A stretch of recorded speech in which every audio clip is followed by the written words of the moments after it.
Stepney's visit to the Fat Controller's Railway was coming to an end. "We shall miss you," said the Fat Controller. Then he turned his attention to all the other engines. "My railway is very busy and I am pleased with you, but you need help. A diesel is all that's available. Please do your best to avoid any disturbances." "What does that mean?" whispered Duck. "That means this diesel is difficult," snapped James. And he was. The diesel surveyed the shed. "Not bad, I've seen worse. At least you're all clean," he sneered. The engines glared. "It's not your fault, but your controller should scrap you and get engines like me. A fill of oil, a touch on the starter, and I'm off. No bother, no waiting. They have to fuss around you for hours before you're ready." The engines were furious. Next morning, they held an indignation meeting round the turntable. "Disgraceful," mumbled Gordon. "Disgusting," said James. "Despicable," spluttered Henry. "To say such things to us," cried Donald and Douglas. "It's to teach him a lesson we'd be wanting. Now how do we do it?" The chance came sooner than expected. The diesel was purring comfortably. An inspector watched the fitter making final adjustments. The wind tugged at the inspector's hat. The diesel was ready. "Look at me, Duck and Stepney. Now I'll show you something." He rolled proudly towards his coaches. Then it happened.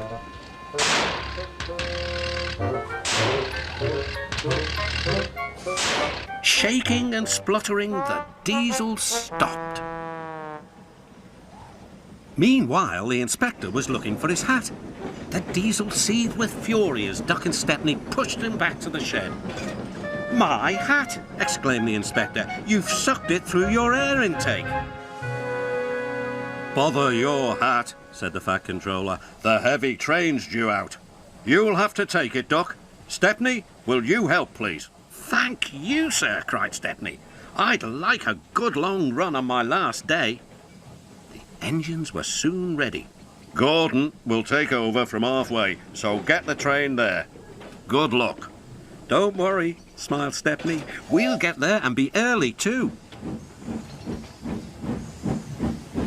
The cavalcade moved carefully over the rails and out to the open line. "Now for a sprint," puffed Stepney. "I'm ready when you are," replied Duck.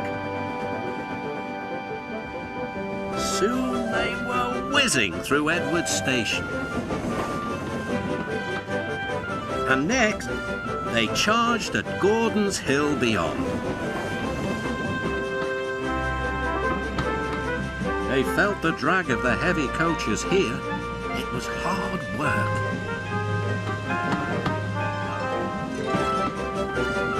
At last, they were running smoothly along the line towards the big station.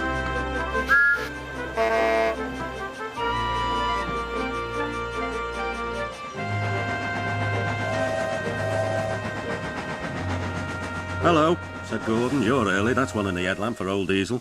"James says he's sick as boiler sludge and sulking in the shed." "Serves him right for saying we're out of date." And Gordon chortled away. Next day, everyone came to say goodbye to Stepney. "Come back and see us soon," whistled the engines. "And you are always welcome on my Bluebell Railway too," replied Stepney. Then he puffed away. And what about Diesel? He'd slipped out whilst no one was looking. He said goodbye to no one but left two things behind: a rather nasty smell and a battered bowler hat.